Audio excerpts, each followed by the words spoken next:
Hello, everybody. Good afternoon. Welcome to Inspired By. Inspired By our panel discussions created for the curious about business, design, and creativity. I'm your moderator, Royann Dean, and I will introduce the panelists just in a second, but first I want to tell you why we're here. We're here tonight to talk about whether ESG is the new black for business. So in fashion, black is timeless and always fashionable. And there's been a global corporate shift from corporate social responsibility evolving into environmental, social, and governance pillars. And it's changing business development as we know it, financial reporting and investing, and consumerism. It's trending and it seems like it's here to stay. So what we're going to talk about tonight with these great panelists is how is it being implemented in the Bahamas, and is ESG indeed the new black for business? So today's panel is Aliya Allen, who's a partner at Graham Thompson law firm, Kevin Cambridge, who's the advisory services partner at PwC Bahamas, and David Slatter, vice president and group head of investments at RF Group. So can we give them a round of applause, please?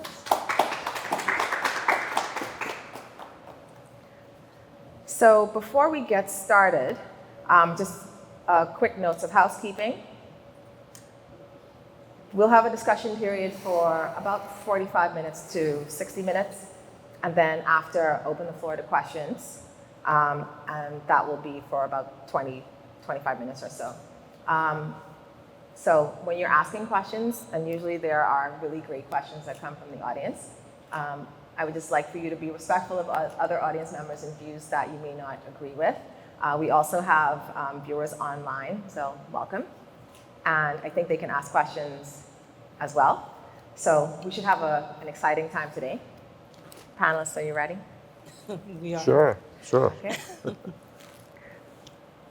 So we find ourselves in a really dynamic business environment that's fraught with critical challenges that demand urgent action. And right now, we are experiencing the severe impact of climate change. We're beginning to transition from a linear economy where products are made, used, and discarded to a circular economy where goods are made with a longer life cycle so they can be reused and repaired. Right now, businesses are trying to balance out the economic imperatives and societal needs. So what we're going to talk about tonight is environmental, social, and governance factors, or otherwise known as ESG. These factors have emerged as crucial considerations in a modern business strategy. And what that means is that companies around the world are adopting a stance that considers more than just financial metrics. So in the global business environment and in our local business environment, we have a diverse group of stakeholders. Those are investors, regulators, consumers, and employees. And these people are all weighing in on how businesses should act. And they're demanding that businesses step up to be responsible stewards, not just of the money that they manage and the resources that they manage, but also the natural resources, the environment, and also helping to engage with what happens in society. So we're going to jump in to get the pulse of what the process of ESG implementation is in the Bahamas. So anyone can feel free to answer. And we'll just have a great conversation. Sure. Okay, so the first question is, how has the global adoption of ESG principles evolved over the past decade?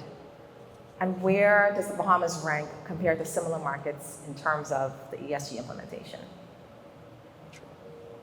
Sure. Anyone? Yes, Royann, I can kick it off. Sure. So, very, very timely question. And you're speaking to the transformation of the landscape over the last 10 years. Speaking from the perspective of definitely some of the surveys that have been conducted by PwC over the past 2 years, I would say that transitionally, we're looking at a movement more or less going from a sort of voluntary disclosure environment to a more mandatory disclosure environment. Now, I can speak to that from many perspectives, but when you look at it globally, effectively last year there was a transformation as it relates to accounting disclosures, and that has impacted, I would say, 90% of our clients in terms of the way forward. If you look solely at the Bahamas, and you mentioned the board level, we've also had surveys that speak to the adoption of boards in the Bahamas as it relates to ESG and sustainability. So one interesting statistic is that about 60% of the board surveyed indicated that ESG strategy was definitely a very important part of their structure from a governance perspective. But as you dig deeper, less than 1/3 of those surveyed indicated that ESG was a standing agenda item on the board's agenda. So if you look at it, there's quite a bit of work to do. Anybody else want to weigh in on that? We were talking about this earlier in terms of the readiness of boards and implementing an ESG framework. I think quite a number of companies don't realize that a number of things that they already do are sustainable. And so because ESG needs to be translated to individual businesses, there's no one-size-fits-all approach. And because we are not in a mandatory regime in the Bahamas, they honestly, I think a lot don't know where to start. They don't know what priority to give to ESG factors, many of them. And I think that they haven't yet understood that it's an integration of these factors throughout their business and throughout decision-making. So you know, that's not to say that the Bahamas is asleep at the wheel. I mean, clearly from a policy standpoint, the Bahamas is very loud about climate justice.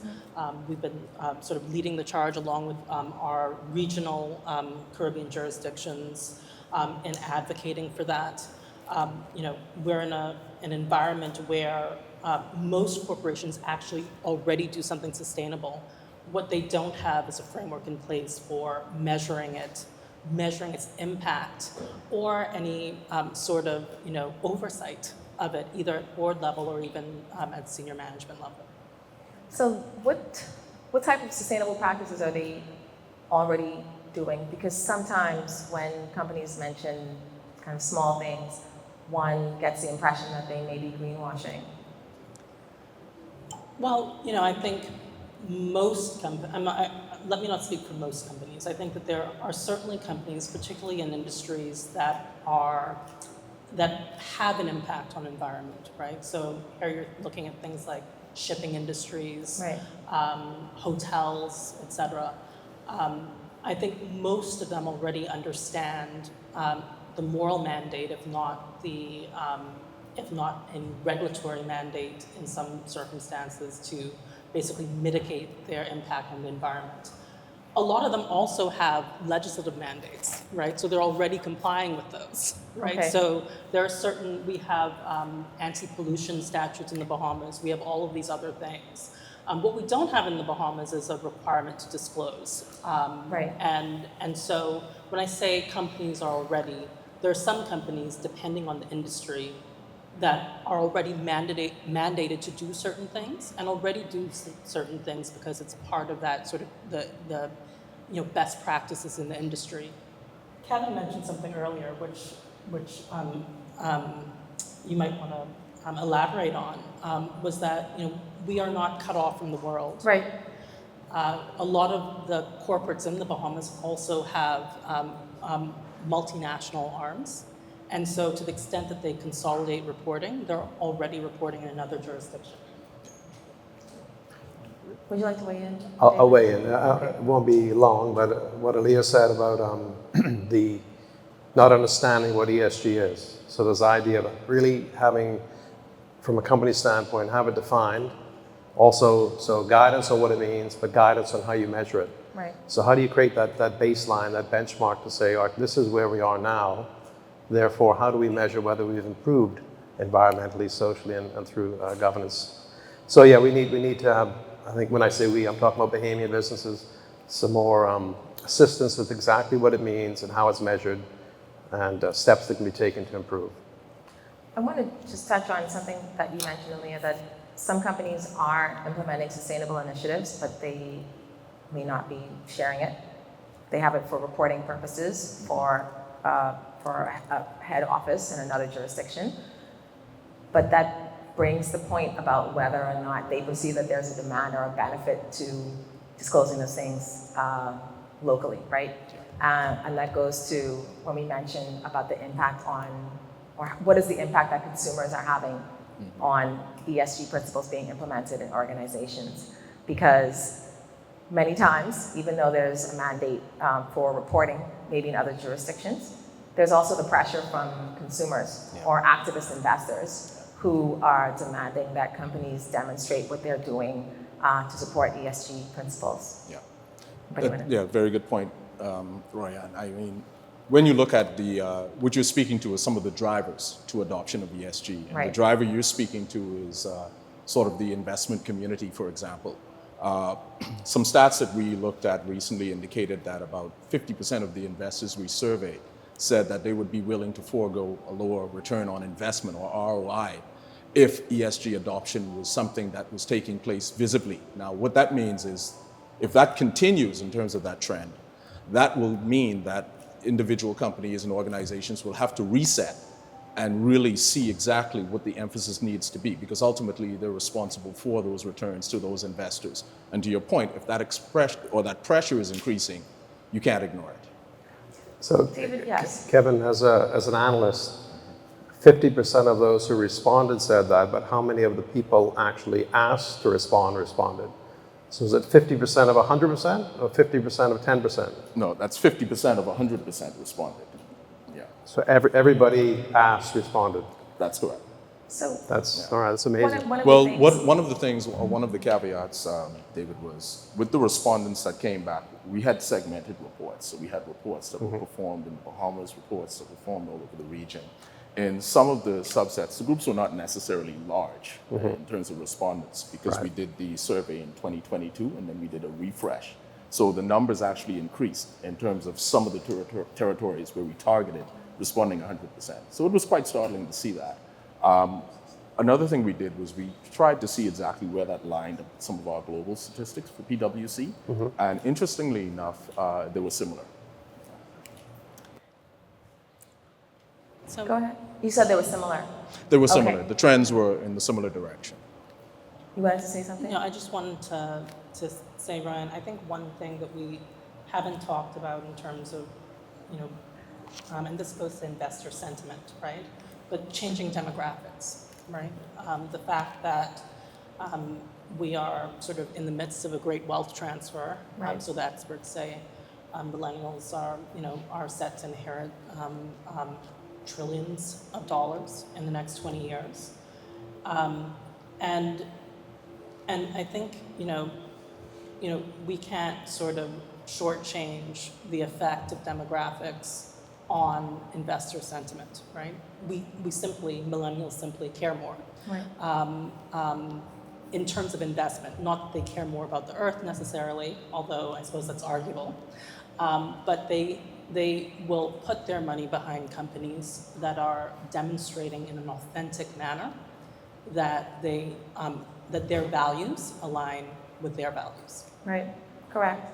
And to that point, one of the things that at least institutional investors do regard insofar as ESG pillars are enforced in organizations is that if they're looking at a company to invest in, they look at that company's ability to report on those principles as kind of an inference on how efficiently that company operates. So that in and of itself creates some value in terms of, is this company going to be a good investment? What do you see here? Just to, so we have some diversity of opinion here. So Aswat Damodaran, who's a valuation expert with NYU, he's of the view that when it comes to, now we talked about really willingness to give up some internal rate of return for ESG measures. His research shows that if you actually adhere to ESG policies, it does not add to the actual return of the investment. There needs to be some sacrifice. And that's what Kevin said. Yeah. Some investors are willing to incur a return sacrifice for ESG measures. So just want to make it clear that ESG and return are not positively correlated necessarily. Maybe not, but I think one of the things to consider in that instance is going back to the shift in demographics, and now you have activist consumers, right? So there is a brand equity equation that goes to the consideration of that valuation and why investors might be willing to basically take the haircut on the ROI. But if we, and I think to David's point, right? I think we're talking about sort of global trends, right? But if we bring them home to the Bahamas and we look at our unique characteristics, we have, as I'm sure David can speak about at length, a very sort of thinly traded stock market.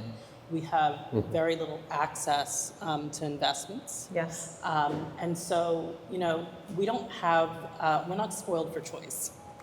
And so perhaps, the considerations of, a retail investor or, or even a professional investor in the Bahamas is slightly different. That said, I think in the Bahamas, maybe market isn't going to be the sole thing that drives this. Correct. Right? In other jurisdictions, I think market factors do drive things.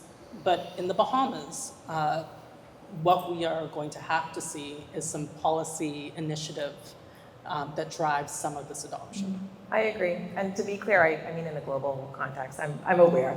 Yeah. I'm aware of the marketplace here.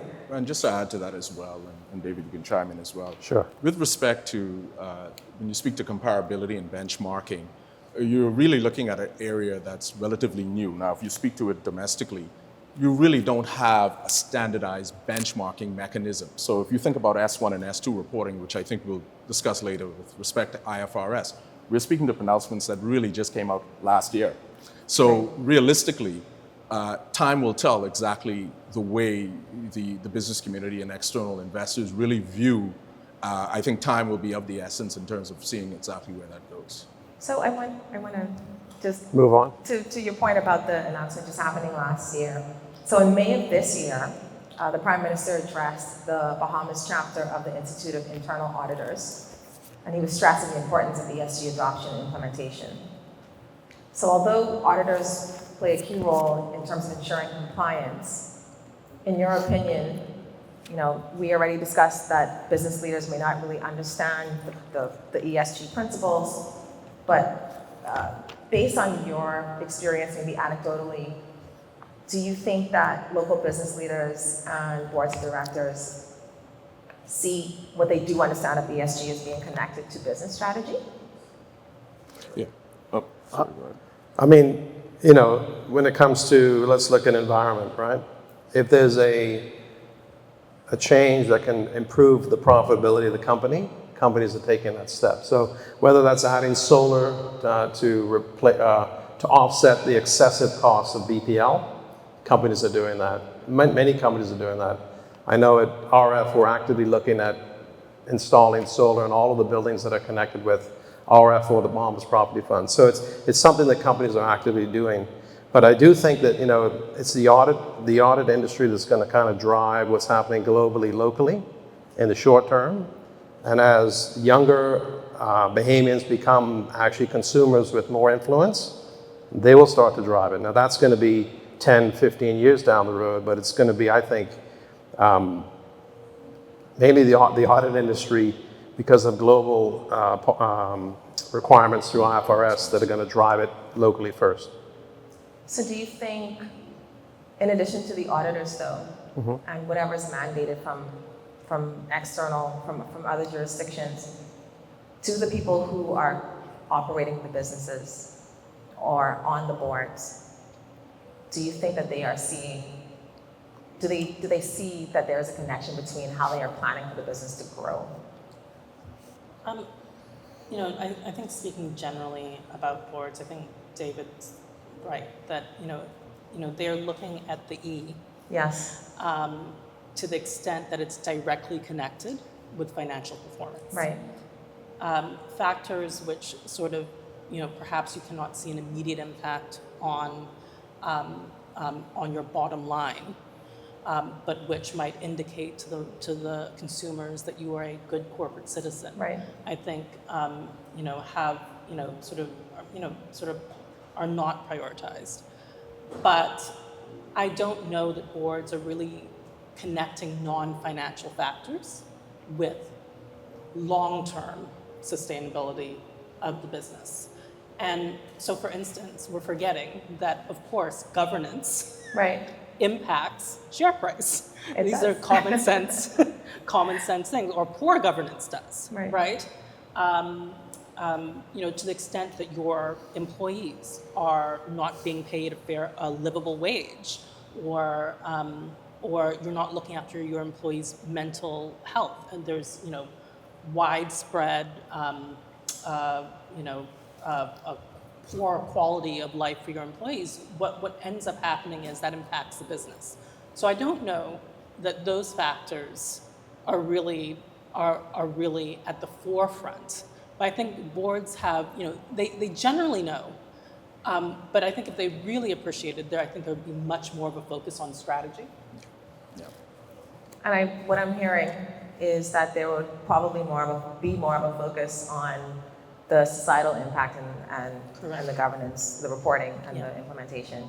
Royann, just to add and really close off on this area, it's really looking at what are your drivers, right? Right. You see disparity among adoptions. You look at PwC, for example. We have global PwC mandates as it relates to ESG. So certainly when we look at E, we'll look at things like green audits taking place even here in the Bahamas and some of our offices in the region. You look at the S, you'll look at things like just the adoption of diversity and inclusion. PwC Bahamas has 2 diversity and inclusion leaders, right? And then you look at the G, the governance aspect of it. It has to be a standing order for us because we're mandated. Right. Go ahead. So I was just going to add that earlier we talked about a lot of companies don't actually understand what ESG means, and actually many companies are actually hitting many of the ESG buttons. I mean, so socially you think about supporting youth sports, support environmental cleanup activities, you give your staff the ability through a donations committee to choose how the money will be used. So these are ways that, say, the social aspect of ESG is definitely being impacted, I think, domestically. So I think a lot of firms don't really appreciate actually how much they're doing. That's Right. true, David, Yeah. but that's action, not strategy, right? And I think that there's a difference, right? Right. And so I agree with you. Absolutely, every company already does things that are sustainable. Otherwise, you frankly wouldn't be in business. But do those factors filter down? Is it a culture of sustainability? And I think that perhaps the culture is not there, even if they are doing sustainable things. Mm-hmm.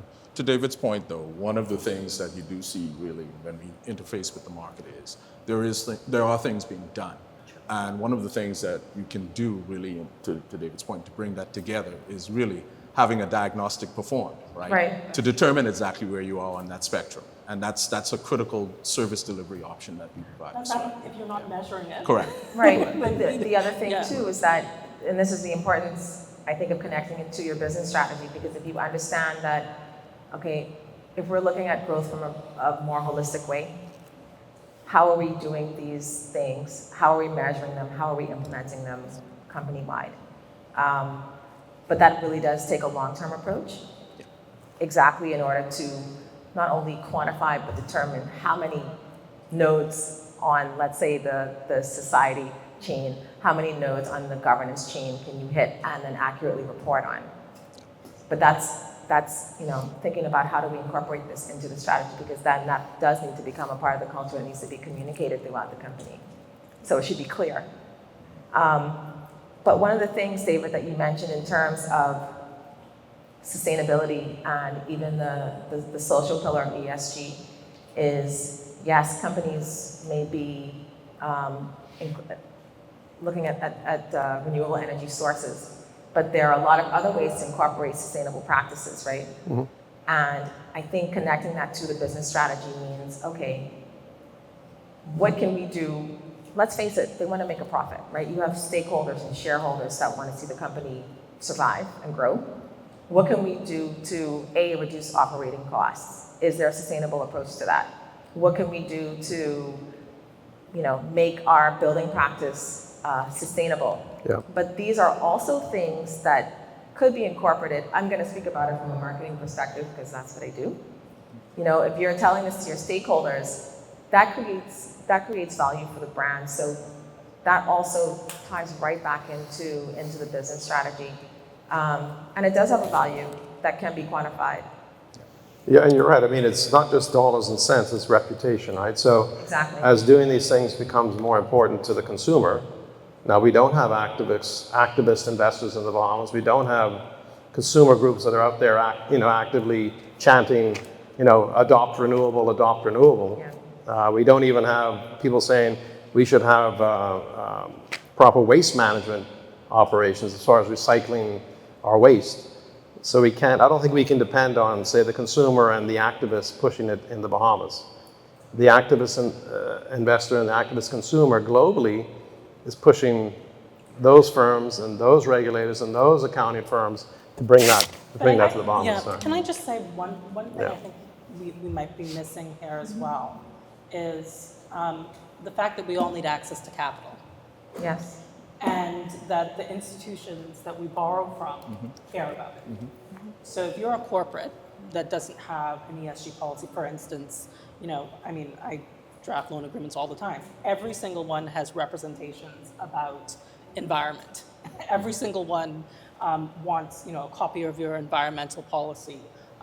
You represent and warrant that you are that you are complying with all voluntary and mandatory Right. ESG practices in the jurisdiction. And so I think what will happen, and part of what will drive this is debt investment, right? Is debt capital. Because those institutional investors, and some of these financial institutions are, they're multinational, so not just the domestic financial institutions. They are driven to consider ESG factors in the way that they lend. Right. And so that, I think, will actually drive some of the policies in these corporates as well. I'll use another example as well, Aliya. We have a client in a particular jurisdiction that is embarking on a capital raise project. They're looking at the carbon market, blue carbon. They simply wanted to list on an exchange, and the requirements to list on that exchange required things like an ESG strategy. It required scientific evaluation of basically the basin of plantation that they were looking to sift and produce. So that in itself drove them to aggressively adopt a top-down ESG strategy, and now they're in the process of listing. So to your point, once again, what are your drivers? That's true. And then, David, maybe you can speak a little bit about this, but I read somewhere about Siemens, their securities listing exchange, whatever that's called. What is SEMA? Cayman, the Cayman Islands Stock Exchange, Okay. right? That they actually have a facility for listing ESG related securities and ESG bonds and the like. And so that then opens up financing, right, for sustainable investing. And if you are sourcing products because effectively you have to commit 10% of your portfolio to sustainable investments, right, then potentially that opens up the door for you to raise more capital or to open doors to capital that you didn't have before. So this is happening in Cayman. It's happening in Cayman and in other jurisdictions. So where does the Bahamas kind of fall in terms of maybe not the immediate adoption of it, but in terms of what the policies are, do you see anything like that happening here at the moment or potentially? Because this, to me, seems like it would be an advantage for the financial services industry and for the businesses in Cayman that are going to benefit from this. And is that something that you see the potential for happening here? I mean, I think we won't know until we truly evaluate it. We're not the same jurisdiction, right? We don't have the same metrics. We don't have the same demographics. So I do think that, if we're looking at the opportunities and not just ESG from a reporting perspective. Right. If we're looking at it more broadly as to what opportunities are out there for the Bahamas, it might be important for us to consider not just the ESG risk side and managing our impact, but okay, look, there are ESG opportunities. I was also listening to a podcast there's a guy on the podcast from the Bezos the Bezos Environmental Fund, effectively. And he was talking about the fact that what we're missing in talking about ESG is we're talking about climate mitigation. We're not talking about climate resilience. And so there's all this investment being put into climate mitigation. Right. So how do we keep temperatures at the 1.5 degree Celsius level? How do we, prevent rising sea tides? But what about resilience? I think sometimes climate resilience talks are very pessimistic. It's like, well, we can't control it. Right. It's going to happen anyway, so we better live with it and adjust. But we should be having those conversations about building materials, and there's opportunity in that, right? There's if a lot of you're a opportunity business there. going Yes. into, climate resilient building materials. So even in terms of managing opportunities, if I make concrete, right, and I make it the old-fashioned way, if I had an ESG policy that looked at opportunities, not only risks, I'm looking at that as an opportunity in my business plan. And to your point, you could be accessing a new area of funding as well. Absolutely.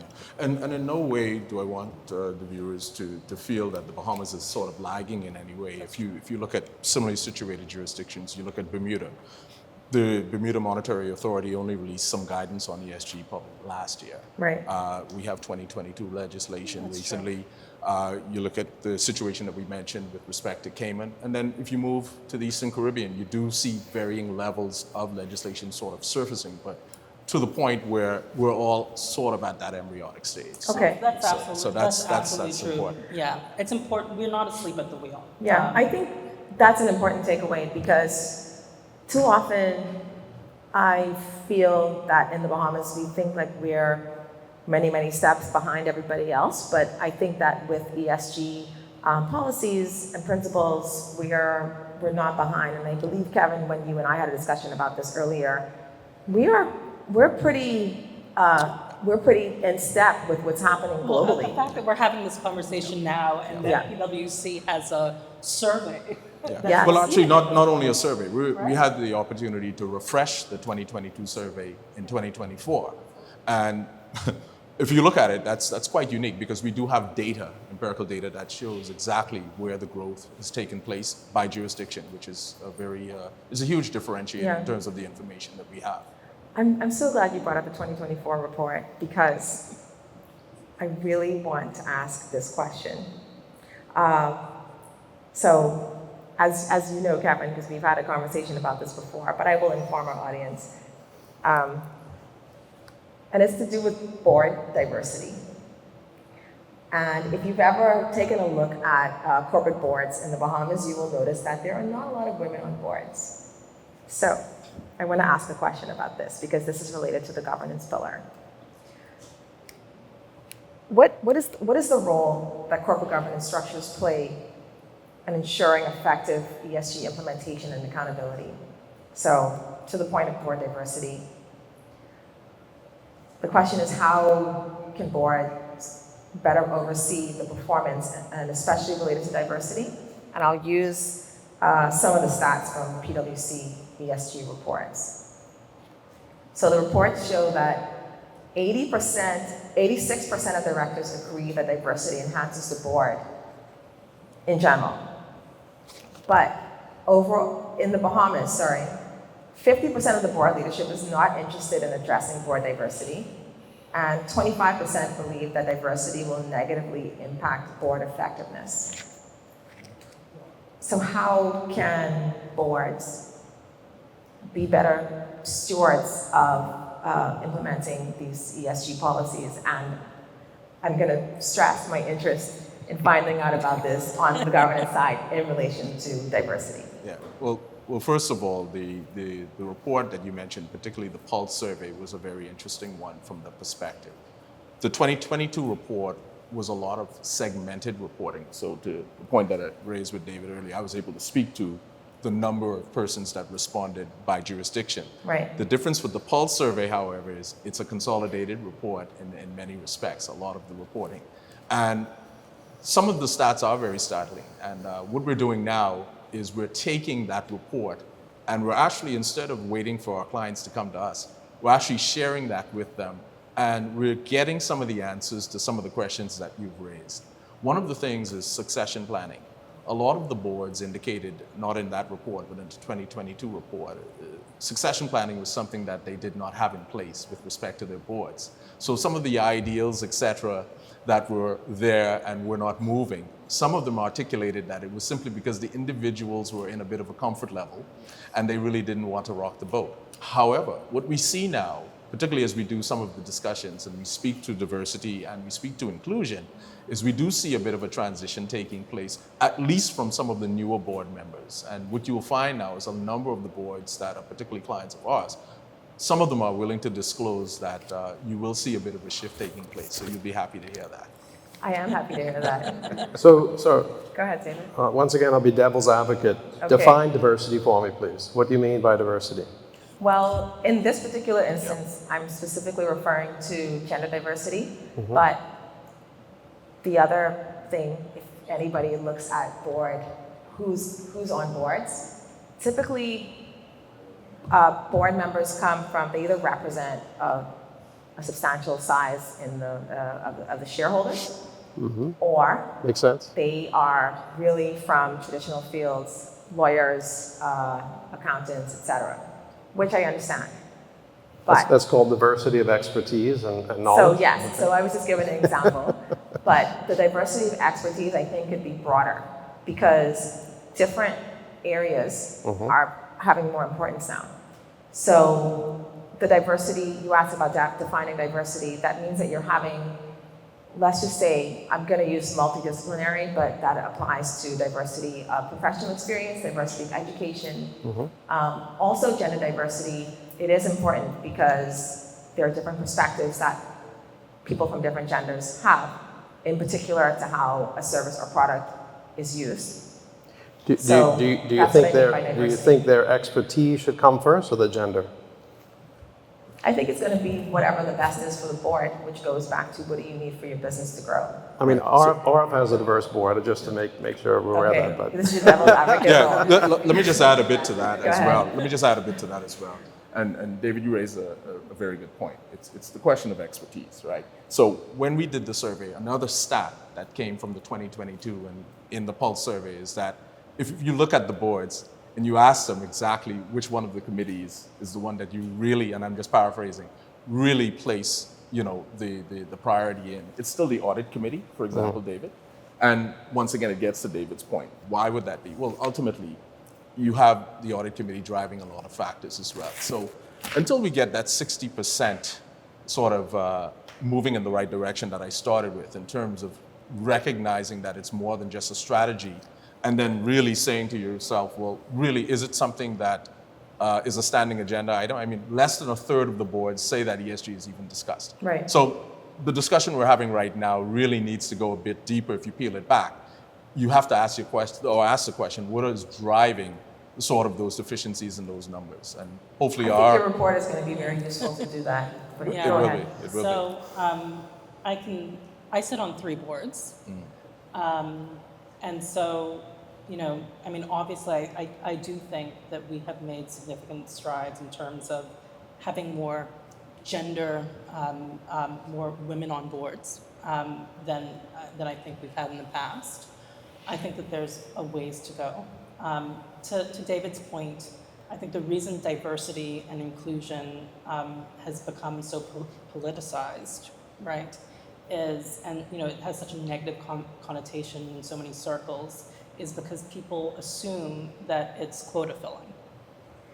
And I think you don't, I think it's you know, this assumption that somehow, because you are prioritizing having some women on board, that you are assuming that that there are other candidates who are better suited.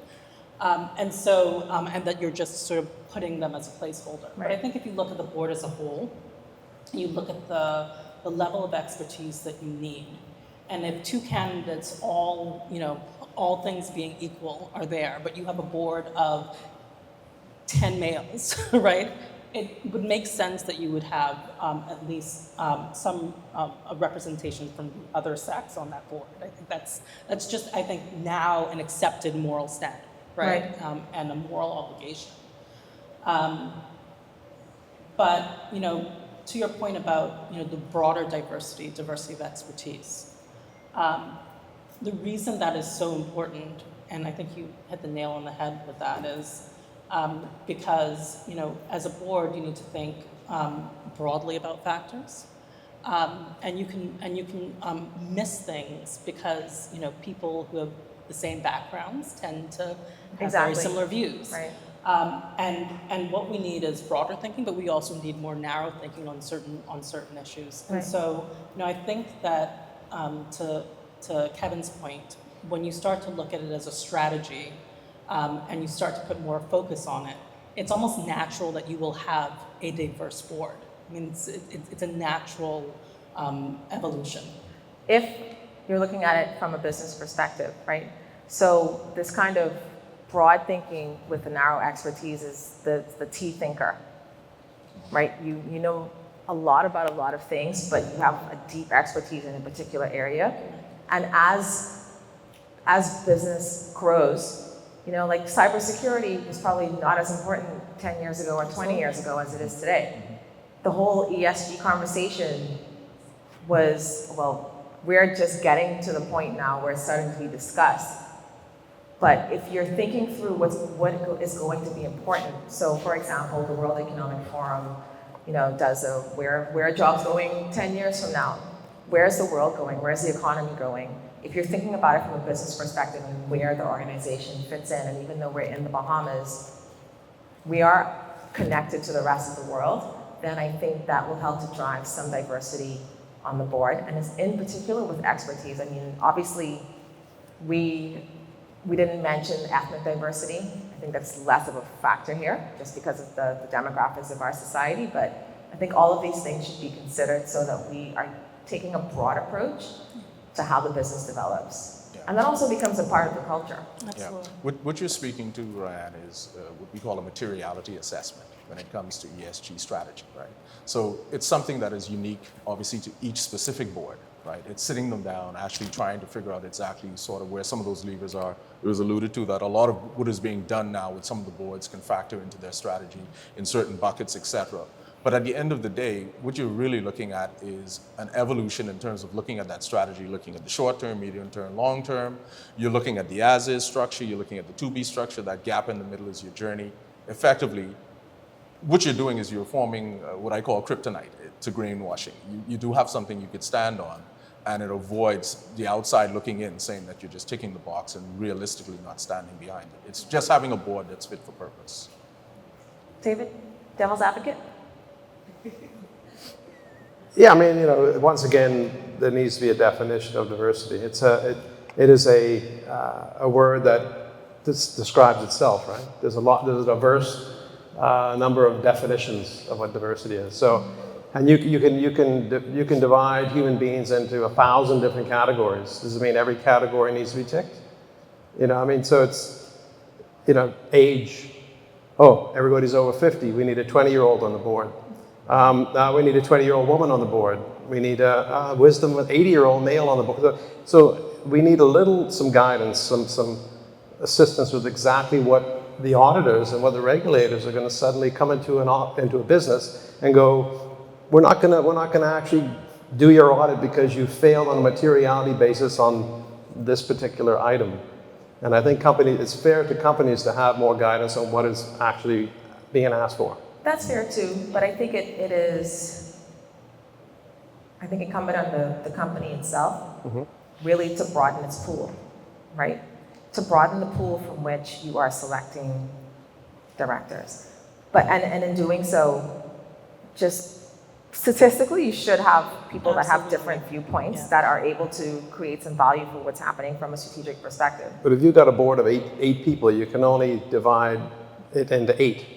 That's true, but where do those? How are those 8 people? Where are you looking for the 8 people on the board, right? So the chances are that let's use the Bahamas, right?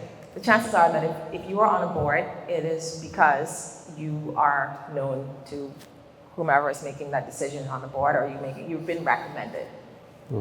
But that pool is not an infinite pool. That pool does not necessarily capture everybody who could be qualified to be on the board. And that's whether or not, whatever other definition of diversity you want to use, I'm saying that broadening the pool, you still choosing the 8 people, but you may have 5 people to consider within the same expertise as opposed to 2. So in the Bahamas, when it comes to gender diversity, I think we're going to leapfrog the rest of the world. Because if you go to any of the schools that are doing training, 90% of the people or more are women. Yes. So unfortunately, young men are not getting the expertise that will allow them to succeed in business and actually get on board. So we're going to leapfrog the world when it comes to gender diversity, that's for sure. Let me play devil's advocate back then. Yeah. Because from, I don't know how long ago, as they say, from King Hatchet was a hammer, the ratio of men to women at UB was like 8-to-1 or 9-to-1 or something. But that is still not reflected in boards, and it's really not reflected in senior executive management in the Bahamas. So from a corporate level, from a senior corporate level, I don't know that's reflected. It's really predominantly male, and as Aliya said, there has been some progress on the number of women or gender diversity on boards, but it's still not, there's not parity. I think the president of the Commonwealth Bank is a female. The head of CIBC is a female. I mean, that's we got 6 banks, so it's 2 of the 6 banks now are led by women. Okay. And it takes time for generations to actually get the experience that allows them to become senior management and get on boards. It doesn't happen overnight.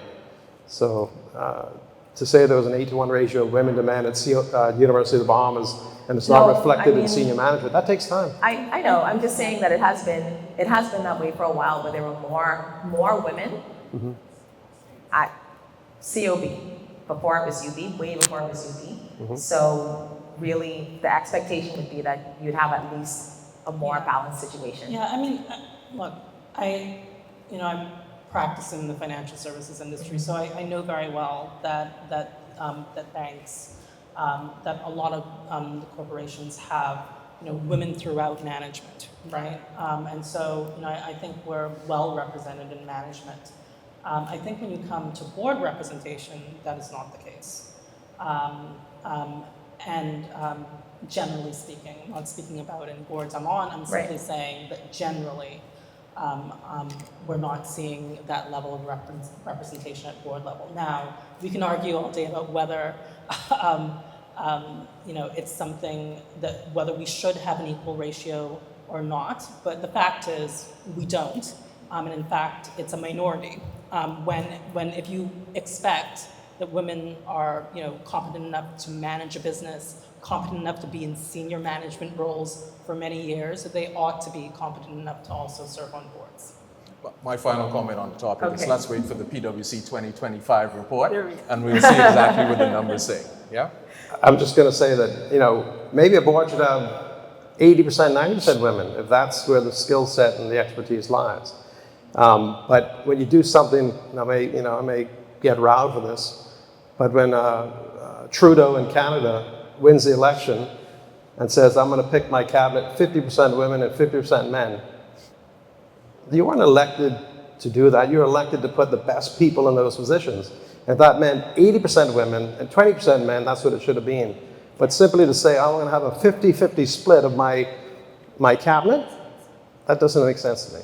I don't think anyone here is advocating for ratios, specific ratios or splits. I think what we're simply saying is that women are underrepresented. Now, whether that should be 50-50 or otherwise, but there are many boards where there is a single woman in the room, and that may very well be because of a number of different factors. I'm not saying that boards are deliberately excluding women from boardrooms. Simply saying that women are underrepresented, and there are many factors as to why. But we'll see in PwC's report. 2020. We can't wait. It's like a nail biter. So I want to shift a little bit to a marketing aspect. So we spoke a little bit about how consumers in other markets help to drive this corporate strategy, especially related to ESG. And another example from PwC report shows that 3/4 of consumers, this is a global report, 3/4 of consumers are more likely to buy from a company that stands for social causes. Do you think that this will be a trend that catches on in the Bahamas? And how can companies effectively communicate their ESG efforts to consumers? We mentioned that companies may be doing things already, but they're not communicating it. So I guess in that is another question. Do you think that the companies that do communicate it effectively will have a competitive advantage? Sorry, Kevin, I gotta ask you again. No.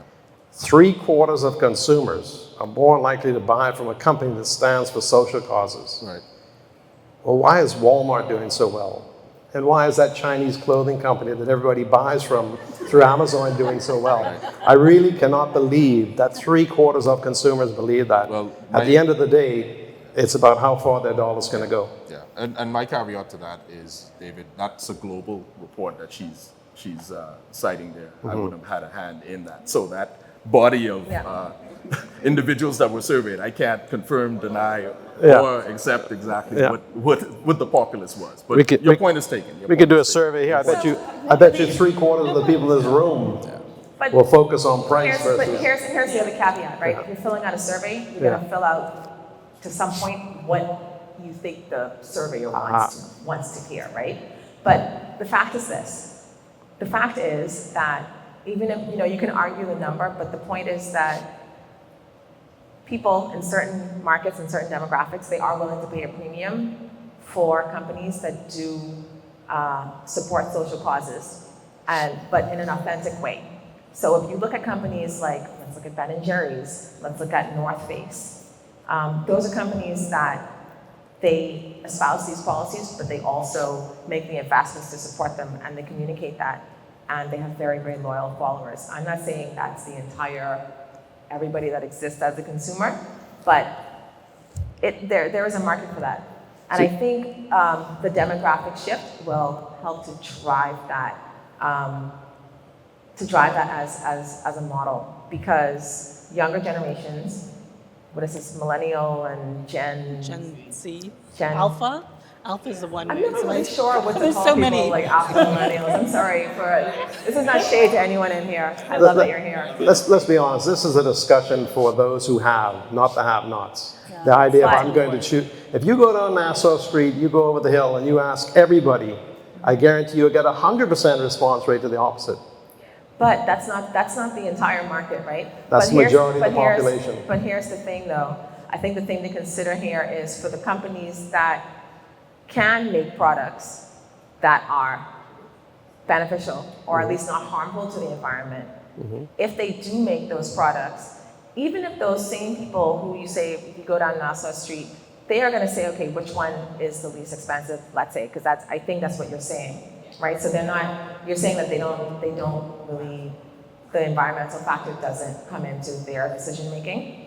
But I bet that if there was a product that was at the right price point for them, two products at the same price point, and it was the right price point for them, and one of them was, it's not harmful to the environment, or it's green. Why do you think companies put green on their packaging, right? They make the packages green. They said that they're environmentally friendly. But my point is that if it's at the right price point for you, and the differentiation is that it is environmentally friendly, or it's green, or there's something good about it, the chances are that you will choose that. And you can see that reflected in the products right in the food store. All the products in the food store, let's say dishwashing detergent or like cleaning products.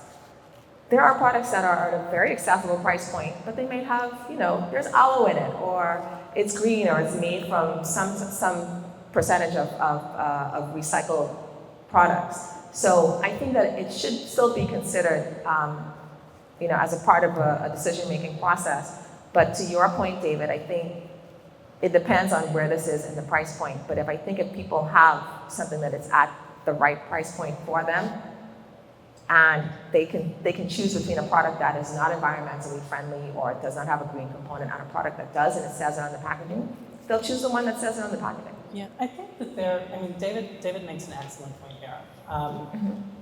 Your circumstances determine your views on this, right? And, but I do think that there is a segment of consumers. I mean, certainly it's not mass of consumers in the Bahamas who care about their environmental footprint, who care about what companies are doing with respect to labor practices. But we are not yet at the stage of, those products that we're seeing on the shelves are made in the developed world or in places where, where there is consumer activism, right? So we are getting sort of almost the spill-off effect of that by having more green items on the shelves.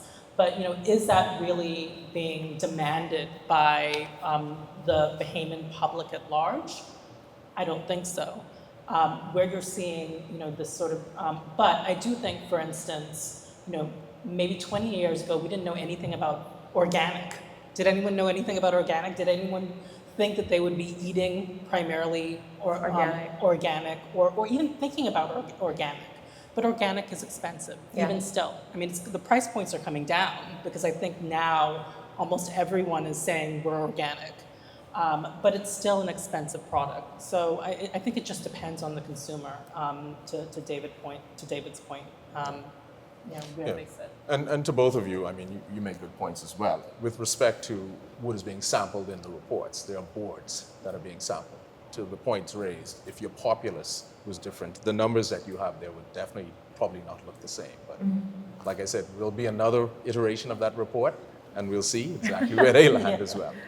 Really driving this report. So this means that 3/4 of board members who are surveyed were willing to spend more money for not consumers? Or is this the board members think that 3/4 of consumers are willing? And we'll find out in the next report. We'll find out in the next report. We'll find that out. Okay. And then I'm actually looking forward to that next report. My view, Royann, would be the importance of nudging people in the right direction. Without dictating you do something, you can nudge people in the right direction. So, for example, we no longer have plastic straws, those things. We've nudged the Bahamian populace had a choice in it, but the government took the lead and took that step. So there's other things the government could do. I think it's really about education because, where were we buying that was organic 10 years ago? Not that much. But I think it is about education. So, I maintain that if people have the option and it's at the right price point, they will choose something that's doing good. And how do you think the companies can really communicate that in a way that consumers can connect with it? And let's get to the question of, do you think that'll be a competitive advantage? I'm very curious about what you think. I think I mentioned this earlier about authenticity in the message. So not only in the message. So for instance, you talked earlier about greenwashing claims and the like, but if I think what tends to happen is people roll out a green initiative or something, and it's very splashy, and it actually might even have impact, but they don't have consistent practices, right? So I think consistency and authenticity is important. So if you're talking about a message of sustainability and you're talking about your focus on social causes, but for instance, you use low cost or child labor or what have you. Those are bad. Right? Bad things. Yeah. That's not a terribly consistent message. So for the consumers who care, I think that they are looking at consistency in the message and consistency in action. Yeah. One of the points raised earlier was the whole idea of authenticity. When we got into the market as service providers, realistically, this is a very small community. So in the Bahamas, you can say that you're putting information out there that's flashy, but ultimately, you're talking the talk, but are you walking the walk? So one of the first questions asked to me, particularly when we're client-facing or prospective client-facing, is, what are you doing at PwC? Now, it's very difficult for me now to establish myself as a trusted advisor if we cannot demonstrate some of those things with PwC. So I think to answer your question, the authenticity of it is one where, particularly in our small country, you can't run away from the fact that if you're not doing what you say you're doing, you'll be found. That's true, and I think you see that trend happening throughout. I mean, you see in the regulators, for instance, they've all gone paperless, which I think some of it has been a blowback from COVID. Let's be honest. But notwithstanding that, it has an impact, right, on the environment. And so I think those measures, the ones, in terms of walking the walk, every company can sort of start to implement those measures, even if they haven't thought out, a full-fledged ESG. Yeah, we'll get back to what we said earlier about disclosures as well.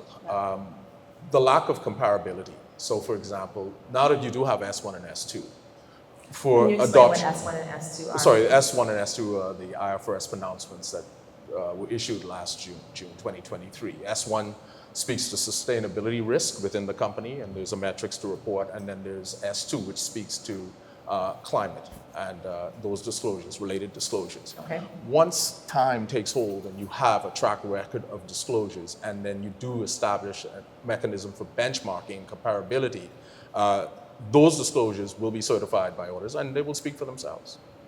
David, would you like to weigh in? I'm really looking forward to the 2024 audit. Okay, 2025. So I'd like to ask our panel just one more question, and then we'll open the floor to questions. So the question is, what do you think will be the top 3 trends in ESG adoption in the Bahamas over the next decade? Top 3. I think you're going to see more companies actually understand what it is and promote what they do. So whether it's going solar, whether it's adding water capture, because it's all about, when it comes to the environment, it's about energy, waste, water, right? Reducing the waste, going paperless, adding water capture, so all of the flushing of toilets is done through rainwater, and adding solar to reduce your carbon footprint. So I think as Bahamian companies become more aware of what it's all about, they're going to leverage it and try to market it to their benefit. Board adoption. I see right now, even though the statistics are startling in terms of that 60% that I mentioned and that third recurring, it's actually moving. I mean, you're anticipating what we'll see in the future, but we're seeing a trend, we're seeing a shift to the adoption of ESG more and more. The discussions I'm having now with clients are not discussions I had 2 years ago, where clients were saying to me, Kevin, could you present on ESG? What they're saying to me now is, we need you to come in and take a look at our materiality assessment. Right. We need you to do a diagnostic. We need you to give us sort of a timeline as to when this can happen. So the conversations have matured, and hence, I think the numbers will as well. Okay, that's encouraging. Aliya? I think that we're going to see more policy mandates. I think we're going to see more regulatory guidance. If they are not mandates, there'll be certainly regulatory guidance. And I think that is going to shape some of the ways in which boards implement or decide to implement, because effectively they will be carried along with the tide. I want to add that I think between your last point, Aliya, and Kevin, you mentioned the materiality.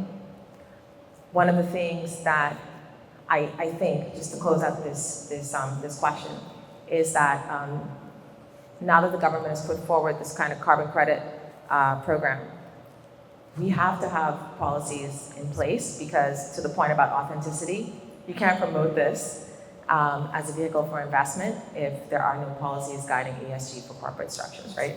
So it's just one of those things where it has to be holistically implemented, at least from a corporate perspective, in order for potential investors to think that it's going to be done well if they invest. Yes, David. I had a question earlier, but we moved on. So if lenders are going to require ESG to be more of a factor when they decide who to lend to, will the international lenders to the government of the Bahamas hold the government of the Bahamas to these ESG standards? I think so the Sustainable already do. Development Goals Yeah, I could speak. And how from will we the do UN. it? Yeah, I can speak to some of that directly. Yeah, So but would is that you? not? Yeah. Sorry, I don't know if that's I don't mean consideration the for employee lending, base of the government. I'm talking about the country of the Bahamas. Correct. Yes. They already do. Yeah. So, Yes. like, I can speak to an example. Some of the international donor agencies right now David, actually have mechanisms in place that if certain things are demonstrated, the borrowing rates are actually lower to governments, and I've seen that as well. So when you see certain things out in terms of, I don't want to call any international donor agencies, but Right. they are pushing the adoption at a government level Yeah, I think, for the cost of borrowing. Agreed. I think you're going to see more and more from a sovereign borrowing or sovereign lending perspective, more focus on what the Bahamas is actually doing to mitigate some of the risks that face us from a credit perspective, right? I mean, obviously, there's things like spending controls and the like, which are wholly within their control, and things that aren't. But I do think that there's going to be more of an emphasis from lenders on what the government is doing, and the government is doing something. So, for instance, if you look at procurement, right? Yeah. Procurement is one of the ways in which you force companies basically to meet standards, right? Because in order for you to be to be considered, you can build into your procurement guidance. We will only consider companies that have this metric in terms of environmental mitigation. As long as you disclose in the bidding, in the bid process, that you're considering not only financial factors but non-financial factors, right? That is entirely acceptable. The other thing that we have in procurement, at least in the new Procurement Act, is something that they call a development preference, where the government can put a preference with respect to development goals.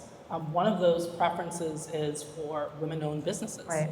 So there are already mechanisms, both from the procurement standpoint, and what you're seeing is, and this is all filtering through because lenders are starting to demand it. A step further as well, Aliya, is it doesn't go only to the company or the individual company. It actually extends sometimes to their supply chain. True. So the disclosures are even more granular in some cases, depending on where you're seeking to borrow. It goes to the example about if you are a company and you're saying that we adhere to ESG principles, but you're using child labor, right? Correct. That's incongruent with what you're saying. But what if it's a family business and they're my children? No, just joking. Different story. I think that's like a nepotism thing. Okay, so with that said, let's open the floor to questions. Do we have a mic for the audience?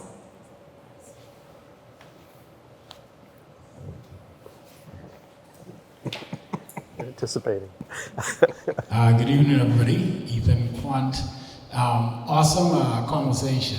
I'll be honest, I knew only 3 things about ESG prior to coming here, and that was that it had an E, an S, and a G. And so this is a very enlightening conversation for me. And so my question is that regard, because I was hearing things in the context of globally and then locally.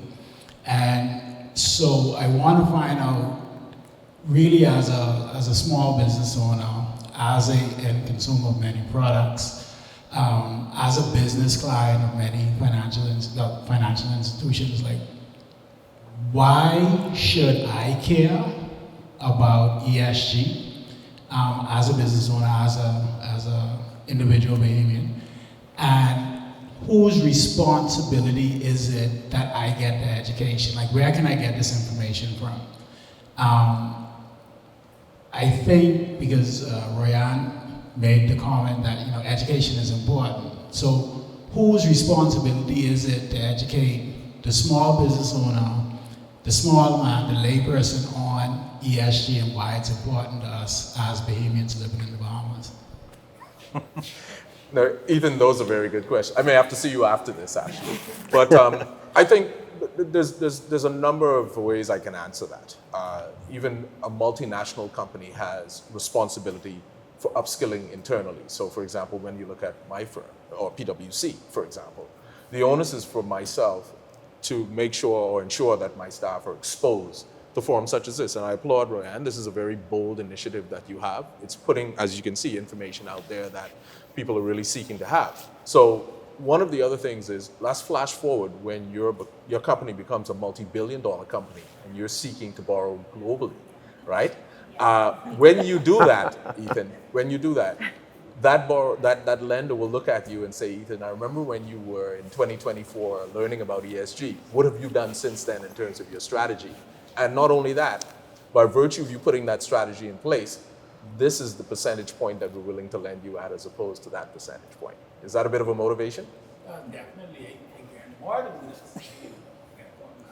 I would like to add to that. Oh, David, would you like to say something? More of a question. So, are Canadian commercial banks in the Bahamas asking their commercial clients whether they adhere to certain ESG standards? That's the question? That's a question. I don't know the answer.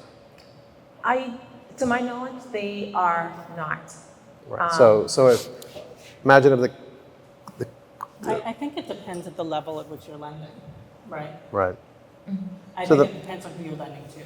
So once again, there may be some more external forces being brought to bear. Yeah, I mean, it is absolutely the case that if you are part of a multinational bank, that you already have ESG competencies because you're already doing some sort of reporting, right?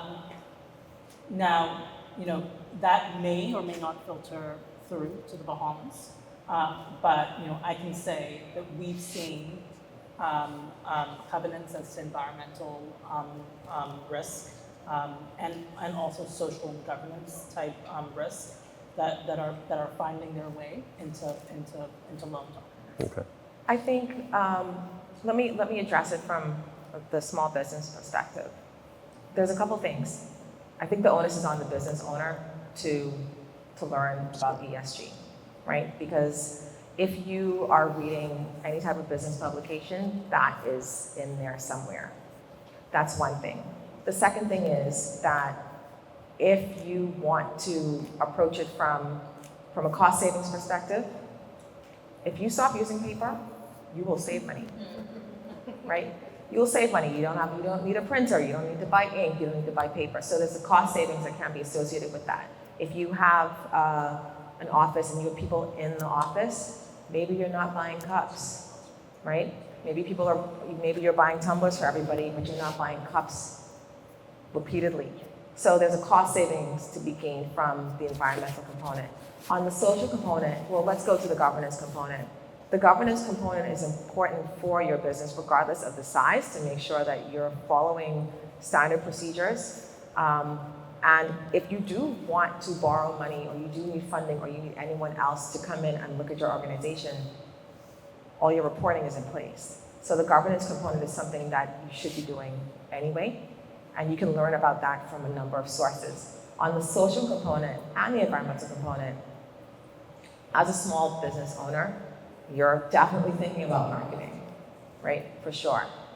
These are things that I believe, as I'm sure it was clear today, that people do think are important. So if you are looking for a client that also has ESG principles, or maybe not stated that way, but if they are doing those things, and you say we're environmentally XYZ, or our staff, we don't use single-use plastics. I mean, you can't use them anymore, but just as an example, I do believe that that is a competitive advantage. So if you say that it's a woman-owned business, so for example, for Onward, it's on the website that it's a woman-founded and led company. Because I believe that for people for whom that is interesting, that's an advantage, and it's true. And that trickles down to the culture. So there are different things that you communicate that imply how the business runs and what the culture is, and that can also be attractive to potential clients. I don't know that that goes to lending, for example, with Canadian banks here, but I think as ESG principles become more ingrained and there's more policy around that, I think that will play a part. I don't think we're there yet, but for your everyday operations, I think that's a component that should be considered. And also whether you sometimes you don't even know if you're in the supply chain, frankly, but you are in the supply chain. I mean, we're in the supply chain of businesses, and we're a local law firm, but we're in the supply chain, and we get asked questions. Right. We actually, we get, effectively not audits because, we're, of client confidentiality, but they ask us about our policies, governance. They ask us about all sorts of policies. So I think that you're finding that if you're in the supply chain, in any part of the supply chain, even if you're not right immediately at the supply chain of that global entity, if you're even down here, someone in the supply chain is going to ask you, well, we've been asked, do we use, service providers who mitigate this? You're going to have to be able to answer the question. And so I think it is important from that perspective. Correct. You had a question? Go ahead. The mic? Hello. Oh, oops, sorry. Go ahead. I just wanted to chime in with my thoughts on why a Bahamian should care about ESG. And I think it's about staying ahead of the curve and honestly getting along with the big boys. For example, we were on the blacklist like a couple months ago, and the effect that had would be that insurance companies couldn't get reinsurance from European reinsurers. So let's say a Dorian happened, and we didn't have reinsurance, I feel like that could have crippled the economy or have a very adverse effect. So if we stay on ESG and we stay ahead of the curve and we, fulfill the requirements of the major players, we gain access to those markets in terms of capital, like you said, in terms of lending, in terms of reinsurance, and in terms of many other things. But I think it's about economic survival, to see the trend that the world is following, and just understand that we got to play along. This market is only 400K people versus markets of 100 million, billions, who have access to way more capital. And You have Great made point. such a good point there, and I think one thing that we fail to recognize, and I think it goes to the point about what the policy imperatives are globally, right? So at COP28, they did the first global stock take, and we're basically failing, right? Yeah. As a globe, we are failing on keeping, in terms of our environmental commitments, and on keeping warming at 1.5 degrees Celsius. And so what they said is, when you come back to this table, we want every jurisdiction to throw absolutely everything at the wall, right? Everything you have at this problem. That obviously means that the Europeans especially are going to be incredibly motivated to say that, we've been flirting around with these voluntary standards, right? No one's listening. So, I'm not saying that it will be, we'll have a hammer brought down on us, because I think, we're still in the cooperative aspect. We're still in letting markets help us get to our goals. But, the EU, can be quite heavy-handed. And so we don't know what the future policy imperatives will be. So it's a good point. Very good point. Yes, ma'am. Thank you. Good evening, everyone. Once again, it's a delightful conversation. Happy to be here. My question is targeted towards the ESG regulations in the Bahamas. So I am a compliance officer in offshore banking, and we are a part of a conglomerate, and our head office in Geneva. And so for me, it was basically quite embarrassing to have our head office come and ask us, on our ESG policies in the Bahamas to be implemented into an investment document for our clients. And I had to turn around and tell them that, well, it's in production, or, we don't have any at the moment. And I know throughout this entire conversation, we were saying that it's a slow rollout. You've even mentioned that the Prime Minister has appealed to internal auditors. So my thing is, I'm wondering, what is it going to take? Because even in matters of, we've seen legislation pushed through just like that. We have the DARE Act that it seemed to have been the center of attention. So my question is, for any of you, what do you think it's going to take for us as a country to take ESG regulations more seriously? Thank you. No pressure, right? Yeah, very, very good question. And actually, 2 years ago, when I actually stepped into sort of the ESG realm at PwC, the question put to me was, why now, right? One of the things I said at the beginning of the contribution was that we're moving from a voluntary to a mandatory environment. When I said that, I wasn't speaking specifically to the Bahamas or the region. I was speaking globally. So a certain percentage, I could speak to it, of our clients report under a certain standard, IFRS, International Financial Reporting Standards. If those pronouncements come out, which they did last year, trust me, the attention that you're speaking to will be gained. And in order to be compliant, those regulations that have come out globally will be adhered to even on a local level. And I speak to that not just as the Bahamas, I'm speaking about the entire region. So as you go to Bermuda, you go south to Cayman, and you go through the Eastern Caribbean, trust me, they're looking at not only their local implementation, they're looking at what the impact of some of these global initiatives are saying, and they are taking them very seriously. So when you do have to report in the future, you will be able to actually speak to exactly what's going on. And I know for a fact too that certain regulators you will see a ratcheting up of the activity as it relates to ESG, not to disclose any specifics that are not public, but you will see a ratcheting up of ESG in your sort of everyday life, so to say. Yeah, you might see similar things as, in the UK they've had a stewardship code for many years, and that came out of the financial crisis, right? Right. So we might, at first, get this kind of voluntary type guidance, which will give compliance officers and financial institutions the tools you need to start crafting some of your investment policies and making sure that they, at least comply with the guidance that's been provided. Yeah. David, do you have any thoughts on that? Go ahead, David. Good news. All this additional regulation Yes. and accounting oversight is going to push all the board members out sooner. Because they're going to be like, I've had enough of this. Later. No, all of the regulation.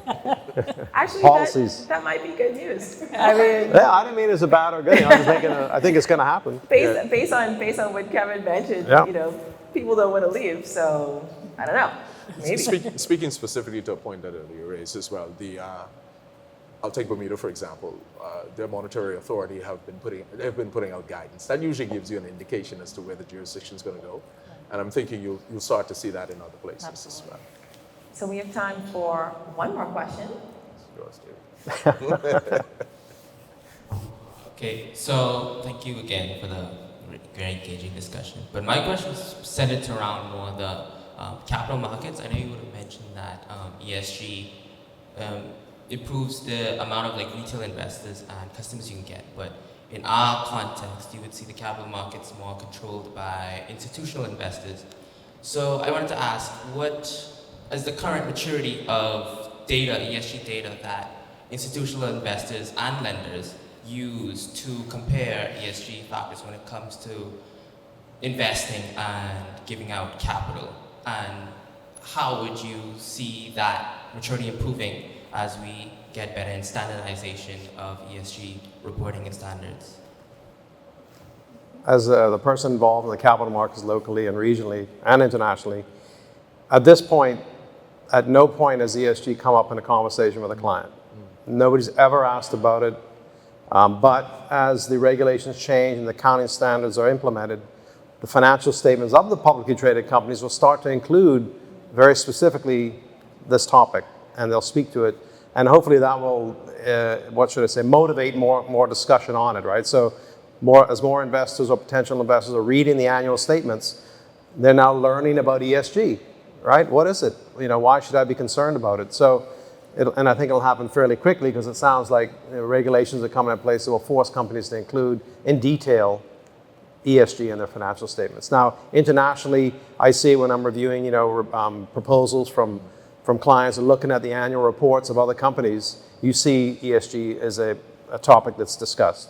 And, those companies that have a positive story to tell, they definitely make it prominent. Those who don't, they have it in the background, but, they try not to direct you to it, so. In the fine print. Yeah. You had a comment? No, I agree with everything that's been said. If you peruse the financial statements of the BISX listed companies, you can see they already have, everyone's already attempting to have some sort of sustainability section, right, in their annual report. But what's lacking is the consistency of the metrics that are being disclosed. And that's where you'll have the IFRS S1 and S2 standards really come into place so that investors can actually evaluate and compare companies on their ESG metrics. Kevin, you have the final word. No, I was just going to say, and as time goes on, obviously comparability will now be something that presents itself because you'll be able to look at track records. To your point, you'll be able to really look at sort of a single interface in terms of that comparability. Right now, you don't have it, obviously, because to the points alluded to, there's really no requirement per se from a reporting aspect. I think, David, you have a last comment? Yes. Just one more point. So I remember years ago when I first started in the local stock market, my first AGM, I went to it and I actually asked questions. What does this mean and why is this? And they were like in shock. A question has been asked? We just came here and everybody rubber stamped it and we said, here's your dividend is declared, let's go have some food and drink. In the future, it'll be up to individual shareholders to go to the AGM and actually ask these questions. Royann talked about, shareholders who are, what's the term? Activists. Activists, right? Or just ask the question. Yep. And force the board, who's up there, and the senior management to address the issue. Yeah. That's how you get more You're young. buy-in. You should definitely do that. Yeah. Sorry, just to follow up to that. Okay. But I know you mentioned you didn't see any interest from specific clients, but what about projects, especially in I feel environment is the more of a priority in our country. With the amount of projects, have you seen any green bonds or funding for specific, say, like the blue carbon, like those type of projects that need funding? And I assume they already have funding, so where are they getting those now? And how are our capital markets adjusting to fund these types of projects individually? So at the RF conference this year, we had a panel discuss, or a speaker and a panelist talking just about that, carbon credits and how can you attain them and the like. As far as an investment product regionally, I'm only aware of, there's one that was brought out in Barbados, and it was a green solar project or a debt instrument. The rate of return, unfortunately, was very low. So they were really hoping that people would buy in and be willing to take less of a return for the project. And I'm not quite sure how successful it was, to be honest. Last comments? No, I don't have anything else to add. Okay. So I think this brings our session to a close. I want to thank the panelists, Aliya, Kevin, David, Devil's Advocate David. Got to make it interesting. I want to thank our panelists for a great conversation. Thank you, audience, for your fantastic questions and comments and your attention. Thank you to the team at The Current for being fantastic partners and hosts. And thank you to everyone who's watching us online. Stay tuned for the next Inspired By, and get home safely, everybody. Thank you.